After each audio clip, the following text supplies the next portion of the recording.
633 খ্রিস্টাব্দ মে মাসের তৃতীয় সপ্তাহের প্রথম দিন খালিদ বাহিনী এদিনে উলাইস থেকে রওনা হয়। মদিনার মুজাহিদগণ বিজয়ী ফৌজের মর্যাদায় অভিষিক্ত। পরবর্তী মঞ্জিল সবুজ শ্যামলিমা এবং যথেষ্ট উর্বর ছিল। মানুষ এবং অশ্বের খাদ্যের কোনো ঘাটতি ছিল না। তবে অ্যামিনিশিয়ার প্রতিরক্ষার দিকটি হযরত খালিদ রাদিয়াল্লাহু তাআলা আনহুকে গভীরভাবে ভাবিয়ে তুলছিল।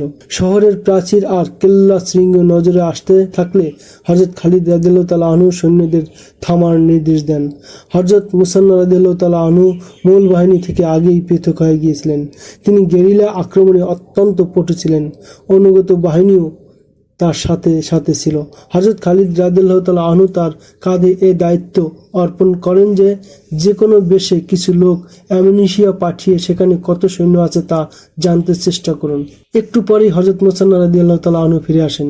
জনাব খালিদ হযরত খালিদ রাদিয়াল্লাহু তাআলা আনহুকে বলেন, আমার বিশ্বাস এটা ধোঁকা ছাড়া আর কিছু নয়।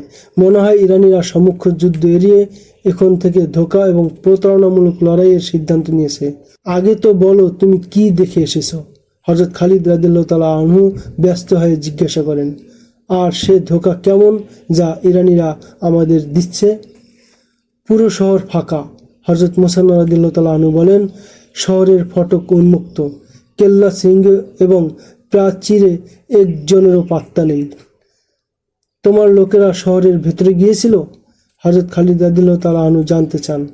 না জনাব খালিদ, হযরত মুসান্না রাদিয়াল্লাহু তাআলা আনহু জবাবে বলেন, তারা ফটক পর্যন্ত গিয়েছিল। শহর কবরস্থানের মতো খা খা করছিল। তারা বলছে দরজা দিয়ে তারা কোনো মানুষ কিংবা পশুর দেখা পায়নি। আপনার মতে এটা কি প্রতারণা বা ফাঁদ নয়?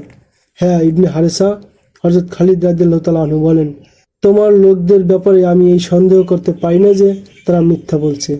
তারা স্বপ্ন না দেখে থাকলে আমাদেরকে সতর্কতার সাথে সামনে অগ্রসর হতে হবে। খোদার কসম তারা মিথ্যা বলার মতো লোক নয়। হযরত মুসান্না রাদিয়াল্লাহু তাআলা আনহু দৃঢ়তার সাথে বলেন, তাদের ঈমান এত দুর্বল হলে ইরানীদের জুলুম নির্যাতন থেকে বাঁচতে তারা অনেক পূর্বেই ইসলাম ত্যাগ করত। আর শুনে রাখুন জনাব খালিদ, সবার পূর্বে আমার লোকেরাই শহরের অভ্যন্তরে প্রবেশ করবে।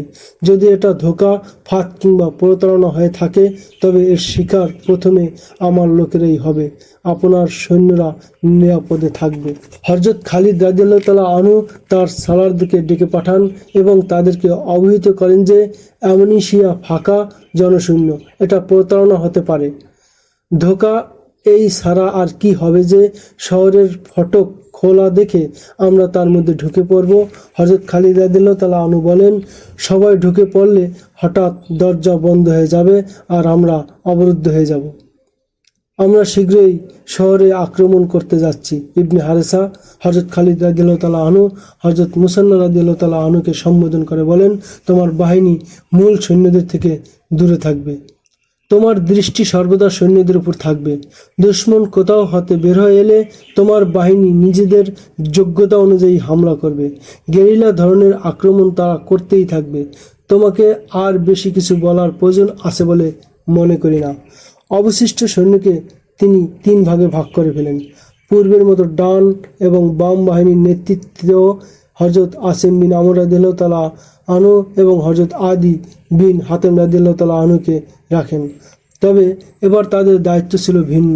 শহরের দরজা খোলা থাকায় শহরের অভ্যন্তরে যাওয়া হযরত খালিদ রাদিয়াল্লাহু তাআলা আনহুর জন্য জরুরি ছিল। হযরত আসিম রাদিয়াল্লাহু তাআলা আনহুকে তার সাথেই থাকতে হয়, যাতে প্রয়োজনের মুহূর্তে তিনি তাকে সাহায্য করতে পারেন।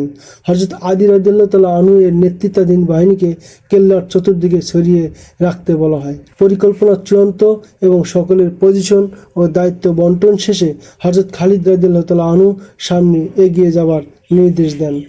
3 ভাগে বিভক্ত বাহিনী একসাথে শহরের নিকট পর্যন্ত পৌঁছে গিয়ে এরপর সবাই পরস্পর থেকে পৃথক হয়ে যায়। হযরত মুসান্নার জানবাজ সৈনিকরা শহরের বাইরের এলাকায় টহল দিয়ে ফিরছিল। পাশেই একটি বন ছিল, কিছু এলাকা ছিল খা খা প্রান্তর। হযরত মুসান্না রাদিয়াল্লাহু তাআলা আনহু তার বাহিনীকেও কয়েকটি দলে ভাগ করে দিয়েছিলেন। এসব ক্ষুদ্র টিম ওই সকল স্থান তল্লাশি করে ফেরে যেখানে শত্রুর লুকায়নের সম্ভাবনা ছিল, কিন্তু কোথাও শত্রুর নামগন্ধ পাওয়া যায়নি। অতঃপর তারা দূর দূর এলাকায় ছড়িয়ে পড়ে। সৈন্যদের 3 অংশ শহরের প্রাচীরের নিকট পৌঁছলে সালার হযরত আদি ইবনে হাতেম রাদিয়াল্লাহু তাআলা আনহু তার বাহিনীকে শহরের চতুর্দিকে উচ্চস্বরে ঘোষণা করেন যে শহরের লোকজন যেন বাইরে বেরিয়ে আসে। শহরবাসী বেরিয়ে না এলে একটি ঘরও আস্ত রাখা হবে না, সব ধূলিসাৎ করে দেওয়া হবে। অগ্নি পূজারীরা বাঁচতে চাইলে বেরিয়ে এসো। সালারদের বলো তারা যেন কাপুরুষতার পরিচয় না দেয়। এভাবে একের পর এক ঘোষণা হতে থাকে, কিন্তু দরজার ওপাশে পূর্ববৎ নীরবতা বিরাজ করতে থাকে। হযরত খালিদ রাদিয়াল্লাহু তাআলা আনহু খাপ থেকে তলোয়ার টেনে বের করেন, উচ্চ আওয়াজে বলেন, আমার পিছনে পিছনে এসো। এরপর তিনি ঘোড়া ছুটিয়ে দেন। যে সমস্ত সৈন্য তার সাথে ছিল তার বাঁধ ভাঙ্গা স্রোতের মতো শহরের দরজা দিয়ে ঢুকে পড়ে। সর্বাগ্রে অশ্বারোহী বাহিনী ছিল। ভেতরে ঢুকেই ঘোড়াগুলো ছড়িয়ে পড়ে। হযরত খালিদ রাদিয়াল্লাহু তাআলা আনহু প্রতিটি ঘরে তল্লাশি চালাতে বলেন। তিনি নিজে একটি উঁচু স্থানে দাঁড়িয়ে যান এবং প্রয়োজনীয় নির্দেশ দিতে থাকেন। তিনি সালার হযরত আসেম রাদিয়াল্লাহু তাআলা আনহুর বরাবর এই পয়গাম দিয়ে দূত পাঠান যে তিনি যেন নিজ বাহিনীকে ভেতরে নিয়ে আসে এবং পদাতিক তীরন্দাজদেরকে শহরের প্রতিরক্ষা প্রাচীরে ছড়িয়ে দেন। মুহূর্তে হযরত আসেম রাদিয়াল্লাহু তাআলা আনহুর তীরন্দাজ ইউনিট সমস্ত প্রাচীরের উপর ছড়িয়ে যায়। তারা ভিতর বাহির উভয় দিকে খেয়াল রাখছিল। হযরত খালিদ রাদিয়াল্লাহু তাআলা আনহু প্রাচীরের উপরে ওঠেন এবং শহরের চতুর্দিকে প্রদক্ষিণ করে আসেন। শহরের অভ্যন্তরে নিজেদের সৈন্য ছাড়া অন্য কেউ তার নজরে আসে না। বাইরে হযরত আদি রাদিয়াল্লাহু তাআলা আনহুর বাহিনী পূর্ণ সতর্ক অবস্থায় ছিল। হযরত খালিদ রাদিয়াল্লাহু তাআলা আনহুর দৃষ্টি যতদূর যায় শত্রুর কোনো নাম নিশানা তার চোখে পড়ে না। বহু দূরে 2-3 অশ্বারোহী দল তিনি দেখতে পান। তারা হযরত মুসান্না বাহিনী ছিল। হযরত খালিদ রাদিয়াল্লাহু তাআলা আনহুর উপর থেকে ভেতর বাহির সর্বাধিক অবস্থা পর্যবেক্ষণ করে নিচে নেমে আসেন। এ সময় তাকে জানানো হয় যে এক দুর্বল লোক একটি ঘরের খাটে শুয়ে কাতরাচ্ছে। হযরত খালিদ রাদিয়াল্লাহু তাআলা আনহু দ্রুত সে ঘরে গিয়ে হাজির হন। লোকটি ছিল অত্যন্ত বৃদ্ধ, তার চোখ আধা খোলা ছিল, মুখও খোলা। খাটে পড়ে থাকা লাশ মনে হচ্ছিল। তার আওয়াজ ছিল ফিসফিস, কিছু সে বলছিল। হযরত খালিদ রাদিয়াল্লাহু তাআলা আনহু তার এক দেহরক্ষীকে বৃদ্ধ লোকটির মুখের কাছে কান লাগিয়ে তার কথা শুনতে বলেন। যাদের ভয়ে শহর জনশূন্য, তোমরা কি তারা? বৃদ্ধ জিজ্ঞাসা করে। আমরা মুসলমান, দেহরক্ষী বলে। মদিনার মুসলমান? বৃদ্ধ জিজ্ঞাসা করে এবং জবাবের অপেক্ষা না করেই বলতে থাকে, আমি এখানকার একজন ইহুদি। ধুকে ধুকে মরার জন্য তারা আমাকে এখানে রেখে গেছে। শহরের সবাই চলে গেছে। কোথায় চলে গেছে? দেহরক্ষীর প্রশ্ন। পালিয়ে গেছে, বৃদ্ধ বলে। সালার সৈন্যরা পালিয়ে গেলে সাধারণ জনতা না পালিয়ে যাবে কোথায়? খালিদ বিন ওয়ালিদ কি তোমাদের সেনাপতি? এখানকার সবাই তাকে জিন এবং দৈত্য মনে করে। হ্যাঁ, ঠিকই। কিসরার শক্তিশালী ফৌজকে যে এভাবে পরাস্ত করতে পারে সে মানুষ হতে পারে না। হযরত খালিদ রাদিয়াল্লাহু তাআলা আনহু পাশে দাঁড়িয়ে থাকলেও তাকে বলেন না যে যাকে তারা জিন বা দৈত্য মনে করে সে তার সামনে দাঁড়ানো। তিনি তথ্য সংগ্রহের পর তাকে দুধ পান করানোর নির্দেশ দেন। সৈন্যরা গেল কোথায়? বৃদ্ধের কাছে জানতে চাওয়া হয়। সামনে হীরা নামে একটি শহর আছে, বৃদ্ধ জবাবে বলে। আমাদাবাহ তার শাসক, হয়তো সেই নির্দেশ দেয় যে লোকজন যেন সব হীরায় চলে আসে। আমাদের এই শহরের যুবকরা মদিনাবাসীদের বিরুদ্ধে লড়তে গিয়েছিল, অধিকাংশ মারা গিয়েছে। যারা প্রাণ নিয়ে ফিরে এসেছিল তারা সবাই হীরা চলে গিয়েছিল। বৃদ্ধ, নারী এবং শিশুরা ছিল এখানে। এখানকার লোক খালিদ বিন ওলীদের নামে ভয়ে কম্পমান। পলায়ন পর যুবকরা এই ভীতি আরো ব্যাপকতর করে। তারা বলতো মুসলমানরা রক্তের নদী বয়ে দেয়, তারা এদিকেই এগিয়ে আসছে। এরপর সবাই পালিয়ে যায়। কেউ এখানে থাকার সাহস করেনি। পালিয়ে যাওয়া আমার পক্ষে সম্ভব ছিল না, আমি দাঁড়াতেও পারি না। তারা এখানে আমাকে মরার জন্য ফেলে রেখে গেছে। এই বৃদ্ধকে উটনির দুধ পান করিয়ে নিজের অবস্থার উপর তাকে রেখে দেওয়া হয়। প্রায় সকল ঐতিহাসিক এ ব্যাপারে একমত যে পুরো শহর এভাবে জনশূন্য হয়ে গিয়েছিল যে গৃহস্থলী আসবাবপত্র এবং মহামূল্যবান বস্তু সামগ্রী ঘরেই পড়েছিল। অবস্থার দৃষ্টিতে মনে হচ্ছিল ঘরের বাসিন্দারা ক্ষণিকের জন্য কোথাও যেন গেছে। মানুষ পালানোর ক্ষেত্রে এত তাড়াহুড়া করে যে টাকা পয়সা এবং সোনার রূপাও ফেলে যায়। হযরত খালিদ রাদিয়াল্লাহু তাআলা আনহুর নির্দেশে সমস্ত সৈন্যকে শহর থেকে পাঠানো হয় এবং তাদেরকে গনিমতের মাল সংগ্রহ করার অনুমতি দেওয়া হয়। এটা যেহেতু আমির শ্রেণীর লোকদের অধ্যুষিত শহর ছিল, তাই ঘরে ঘরে মূল্যবান সম্পদ এবং বস্ত্রের সম্ভার ছিল। মুজাহিদরা কিছু কিছু জিনিস দেখে রীতিমতো অবাক হচ্ছিল। এ সকল দামি বস্তু তারা স্বদেশে নিয়ে যাওয়ার আগ্রহ ব্যক্ত করতে থাকে। মাল সম্পদ জমা করা হলে হযরত খালিদ রাদিয়াল্লাহু তাআলা আনহু অন্তর্বেদী দৃষ্টি মিলে তার দিকে চেয়ে থাকেন। আগুনে জ্বালিয়ে দেওয়া এসব বস্তু সামগ্রী। হযরত খালিদ রাদিয়াল্লাহু তাআলা আনহুর নির্দেশ দিয়ে বলেন, এগুলো ভোগ বিলাসের সামগ্রী ও উপকরণ। এসব সম্পদই মানুষকে কাপুরুষ বানায়। তাদের পরিণতি দেখো, তাদের মহল এবং ঘরবাড়ি দেখো। খোদার কসম, আল্লাহ যাকে ধ্বংস করতে চান তাকে ভোগ বিলাসিতায় নিক্ষেপ করেন। আমাদেরকে সামনে এগিয়ে যেতে হবে। এ সকল জ্বালিয়ে পুড়িয়ে ভস্ম করে দাও, আর স্বর্ণ হীরা অলংকার টাকা পয়সা আলাদা জমা করো। আল্লামা তাওয়ারি রহমতুল্লাহ আলাইহি বিশেষভাবে লিখছেন যে হযরত খালিদ রাদিয়াল্লাহু তাআলা আনহু এই দিক লক্ষ্য করে মূল্যবান পাত্র, রেশমি কাপড় এবং শাসক শ্রেণীর গৃহস্থলীর আসবাবপত্র জ্বালিয়ে দেওয়ার নির্দেশ দেন, যেন এ সকল বস্তুর আকর্ষণ সৈন্যদের মনে প্রভাব ফেলে তাদেরকে যুদ্ধ হতে বিরত না রাখে। তাওয়ারি ছাড়াও অন্যান্য ঐতিহাসিকরাও লিখছেন যে এই শহর থেকে যে পরিমাণ গনিমতের মাল পাওয়া যায়, যা অন্য কোনো স্থান থেকে এর পূর্বে অর্জিত হয় নাই। হযরত খালিদ রাদিয়াল্লাহু তাআলা আনহু নিয়ম অনুযায়ী 4 অংশ সৈন্যদের মাঝে বন্টন করে দেন, আর বাকি অংশ মদিনার বাইতুল মালের উদ্দেশ্যে খলিফা হযরত আবু বকর রাদিয়াল্লাহু তাআলা আনহুর বরাবর পাঠিয়ে দেন। মুহাম্মদ হুসাইন হায়কাল বিভিন্ন ঐতিহাসিকদের সূত্রে লেখেন, মালে গনিমতের যে পঞ্চমাংশ মদিনায় প্রেরণ করা হয় তার নেতৃত্বে ছিল আজাল গোত্রের জান্দাল নামক এক ব্যক্তি। ইরানিদের বিরুদ্ধে সংগঠিত ইতিপূর্বে 3 যুদ্ধে যে সকল ইরানি যুদ্ধবন্দী হয়েছিল, মদিনায় প্রেরিত কাফেলায় তারাও ছিল। খলিফা হযরত আবু বকর রাদিয়াল্লাহু তাআলা আনহু যুদ্ধবন্দীদের মধ্যে হতে এক রূপসী বাদীকে জান্দালকে পুরস্কার স্বরূপ প্রদান করেন। আল্লামা তাবারি লেখেন, খলিফা মদিনার মুসলমানদেরকে মসজিদে ডেকে তাদেরকে হযরত খালিদ রাদিয়াল্লাহু তাআলা আনহুর নেতৃত্বে অর্জিত বিভিন্ন বিজয়ের বিস্তারিত বিবরণ শোনান। তিনি বলেন, হে কুরাইশ জাতি, তোমাদের সিংহ আরেক সিংহের উপর ঝাঁপিয়ে পড়ে তাকে কুপকাত করে ফেলেছে। এখন কোনো নারী খালিদের মতো সন্তান জন্ম দিতে সক্ষম নয়। জনাব খালিদ হযরত মুসান্না রাদিয়াল্লাহু তাআলা আনহু হযরত খালিদ রাদিয়াল্লাহু তাআলা আনহুকে সম্বোধন করে বলেন, সামনে পারস্য সাম্রাজ্যের আরেকটি বড় শহর হীরা রয়েছে। এই শহরটি পারস্যের সত্যিকার হীরা বলা যায়, কিন্তু এটা পদানত করা সহজ হবে না। ঠিকই বলেছে ইবনে হারেসা। হযরত খালিদ রাদিয়াল্লাহু তাআলা আনহু বলেন, আমিনিশিয়ার সমস্ত সৈন্য এবং সকল ইহুদি যুবক হীরায় আশ্রয় নিয়েছে। তারা সম্মিলিতভাবে আমাদের মোকাবিলায় নেমে আসবে, আর তাদের আশাটাই স্বাভাবিক। তা মাদায়েনের কি খবর? আজই আমার এক গুপ্তচর ফিরে এসেছে। হযরত মুসান্না রাদিয়াল্লাহু তাআলা আনহু বলেন, তার বর্ণনা, কিসরার প্রাসাদে এখনো মাতম চলছে। সুসংবাদ হলো, এখন আর সেখানে থেকে কোনো বাহিনী আসবে না। এরা কি এখনো অনুধাবন করতে পারেনি যে সিংহাসন, রাজমুকুট এবং ধন দৌলত এমন শক্তি নয় যা শত্রুর হাত থেকে পরিত্রাণ দিতে পারে? হযরত খালিদ রাদিয়াল্লাহু তাআলা আনহু বলেন, এটা কি আমাদের দায়িত্ব ও জিম্মাদারি নয় যে এই সকল লোকের কানে আল্লাহ সত্য রাসূল সাল্লাল্লাহু আলাইহি সাল্লাম এর বাণী পৌঁছে দেব যে শক্তি এবং প্রাচুর্য কেবল আল্লাহর হাতে। ইবাদতের উপযুক্ত একমাত্র আল্লাহই, তার কোনো অংশীদার নেই।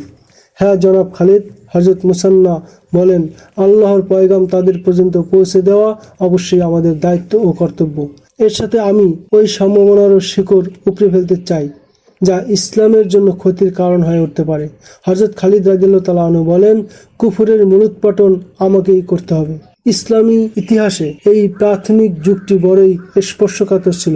ইসলামের সমরে ইতিহাসের ঐতিহাসিক ভিত্তি রচনার যুগ ছিল। এটি রাসূল সাল্লাল্লাহু আলাইহি সাল্লাম এর প্রতি উম্মতের প্রগাঢ় ভালোবাসা ও তার গভীরতার নজির স্থাপনের সময় ছিল। এ ইতিহাসের ভিত্তি এই অকাট্য নীতির উপর প্রতিষ্ঠিত হবে যে সংখ্যায় নগণ্য এবং শক্তির স্বল্পতা পরাজয়ের কারণ হতে পারে না। আদর্শিক চেতনা, প্রেরণা আর ইসলামের প্রতি প্রগাঢ় ভালোবাসা এই শূন্যতা পূরণ করতে পারে। হযরত খালিদ রাদিয়াল্লাহু তাআলা আনহু গভীরভাবে বিশ্বাস করতেন এবং সূক্ষ্ম দূরদর্শিতার মাধ্যমে অনুধাবন করেন যে তার সৈন্যদের স্বদেশে তথা মদিনা হতে ক্রমে দূরে সরে পড়া, প্রতিটি যুদ্ধের পর সৈন্যের হ্রাস এবং একের পর এক লড়াইয়ে সৈন্যদের ক্লান্তি সম্পর্কে পূর্ণ অবগত হওয়া সত্ত্বেও তিনি যে তাদের নিয়ে লড়াইয়ে অব্যাহত রেখেছেন, এটাই ভবিষ্যৎ প্রজন্মের জন্য চলন্ত ইতিহাস ও নজির হয়ে রবে। অভিযানের মাঝপথে সমস্যা দেখা দিলে কিংবা লৌহবত প্রাচীর সম অন্তরায়ের সম্মুখীন হলে সেনাপতি তার বাহিনীকে ফেরত আনবে। হযরত খালিদ রাদিয়াল্লাহু তাআলা আনহু এমন দৃষ্টান্ত, ইতিহাস ও নজির সৃষ্টি করতে চান না। হযরত খালিদ রাদিয়াল্লাহু তাআলা আনহুর সপক্ষে খেলাফতের পূর্ণ সমর্থন এবং সার্বিক সহযোগিতা ছিল। তৎকালীন যুগের রাষ্ট্রীয় পলিসিতে কাফেরদের সাথে বন্ধুত্ব কিংবা সমঝোতার কোনোই অবকাশ ছিল না। শত্রুকে শত্রু হিসেবে বিবেচনা করা হতো। শত্রু কত দূরে এবং কত শক্তিশালী তা মোটেও বিবেচ্য বিষয় ছিল না। একমাত্র মৌলনীতি এমনটাই ছিল যে দুশমনের ঘাড়ে লাফিয়ে পড়ো এবং তার জন্য ত্রাস ও আতঙ্ক হয়ে যাও। পারস্য সাম্রাজ্য কোনো যেন তেন শক্তি ছিল না। হযরত খালিদ রাদিয়াল্লাহু তাআলা আনহু এই বিশাল শক্তির পেটে গিয়েও পিছু হটার কল্পনা করেননি। তিনি এটাও বিবেচনায় আনেননি যে সৈন্যদেরকে একটু বিশ্রামের সুযোগ দিবেন এবং তাদের শৃঙ্খলা ও ধারাবাহিকতায় কোনো ত্রুটি দেখা দিলে তা দূর করবেন। হযরত মুসান্না রাদিয়াল্লাহু তাআলা আনহু তাকে হিরায় মোকাবিলার বড় কঠিন হবে বলে জানালেও হযরত খালিদ রাদিয়াল্লাহু তাআলা আনহু নিজের সিদ্ধান্ত পুনর্বিবেচনার চিন্তা মাথায় আনেননি এবং তৎক্ষণাৎ তিনি সালারদের সাথে এ ব্যাপারে আলোচনা করতে তাদের ডেকে পাঠান। খোদার কসম, হযরত খালিদ রাদিয়াল্লাহু তাআলা আনহু সালারদেরকে বলেন, আমার বিশ্বাস তোমরা এ চিন্তা করছো না যে আমরা যতই অগ্রসর হচ্ছি আমাদের বিপদ ততই বৃদ্ধি পাচ্ছে। না জনাব খালিদ, এক সালার বলেন, আমাদের কেউ এমনটি চিন্তা করছে না, আর আমাদের কেউ এমনটি চিন্তাও করবে না। অপর সালার বলেন, আমার এ বিশ্বাস আছে যে হযরত খালিদ রাদিয়াল্লাহু তাআলা আনহু বলেন, তোমাদের কেউ এ চিন্তা করবে না যে না জানি শত্রু কত শক্তিশালী। না জনাব খালিদ, সালার হযরত আসিম রাদিয়াল্লাহু তাআলা আনহু বলেন, আপনি খুলে বলুন তো আজ এমন কথা কেন বলছেন? তোমার উপর আল্লাহর রহমত হোক। হযরত খালিদ রাদিয়াল্লাহু তাআলা আনহু বলেন, আমাদের পরবর্তী মঞ্জিল বড়ই দুস্তর। আল্লাহই ভালো জানেন আমাদের মধ্যে হতে কে জীবিত থাকবে আর কে দুনিয়া থেকে চলে যাবে।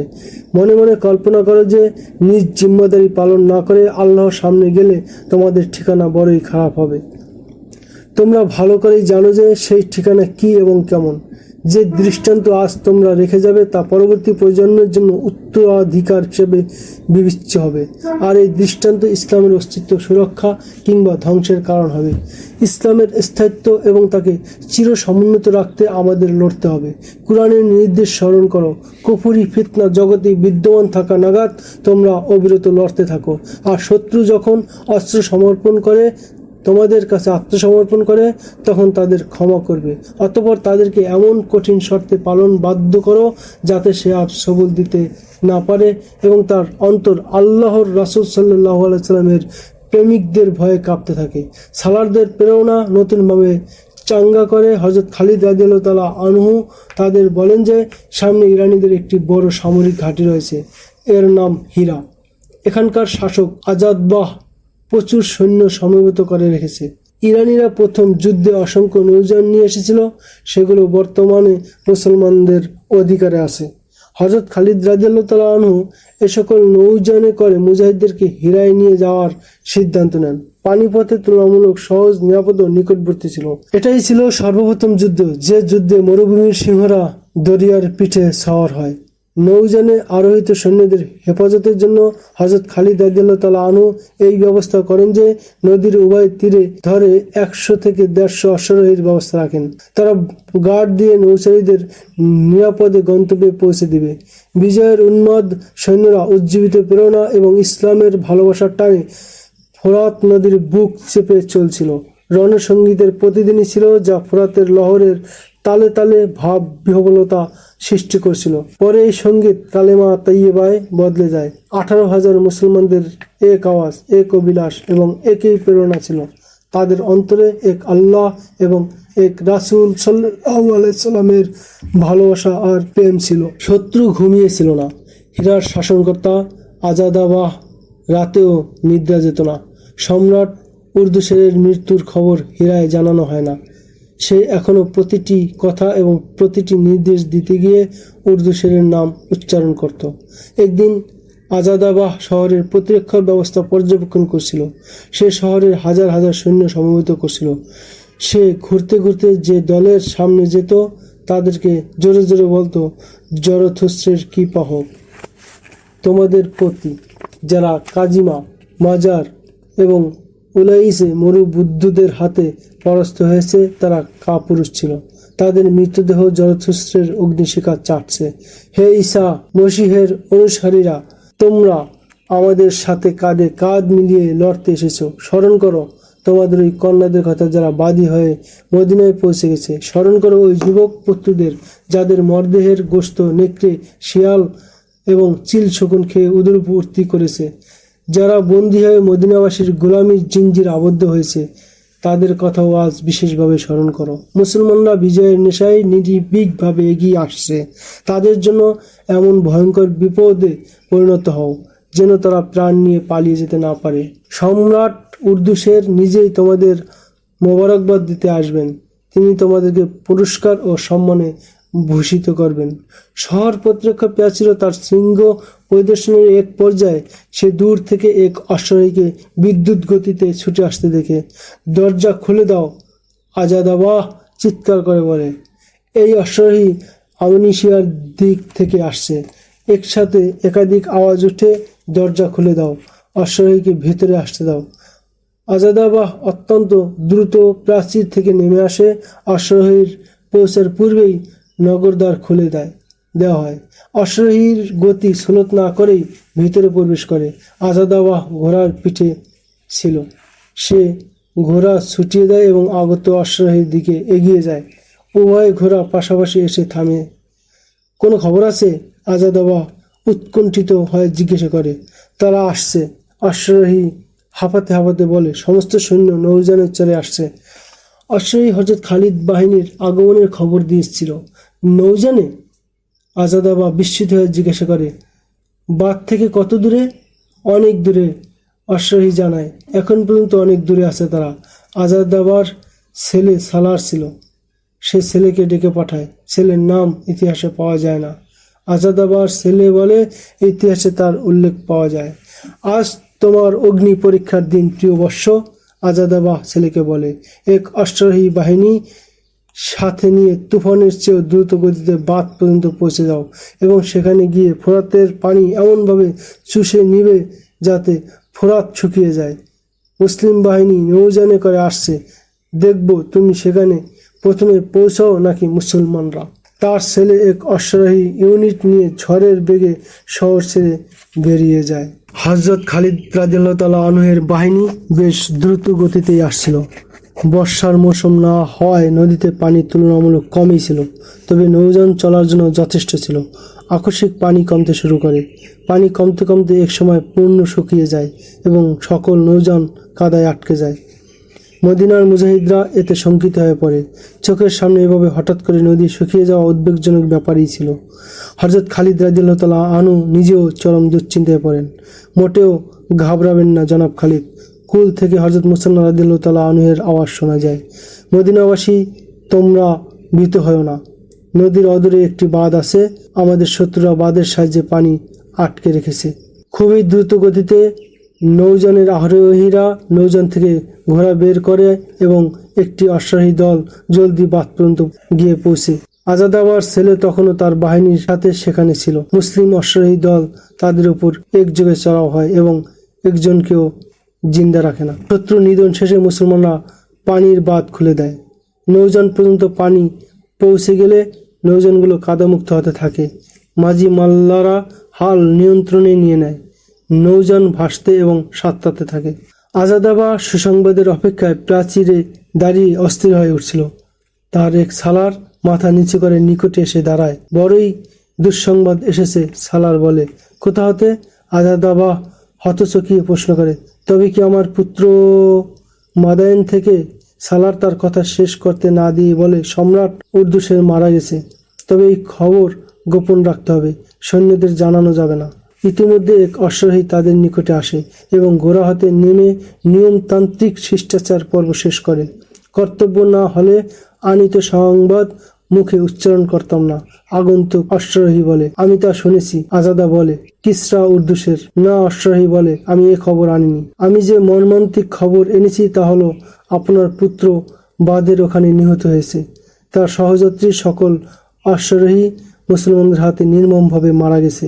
আমার পুত্র আজাদাবার কম্পিত ঠোঁটে থেকে এ শব্দ বের হয় এবং তার চেহারা লাশের মতো ফ্যাকাশে হয়ে যায়।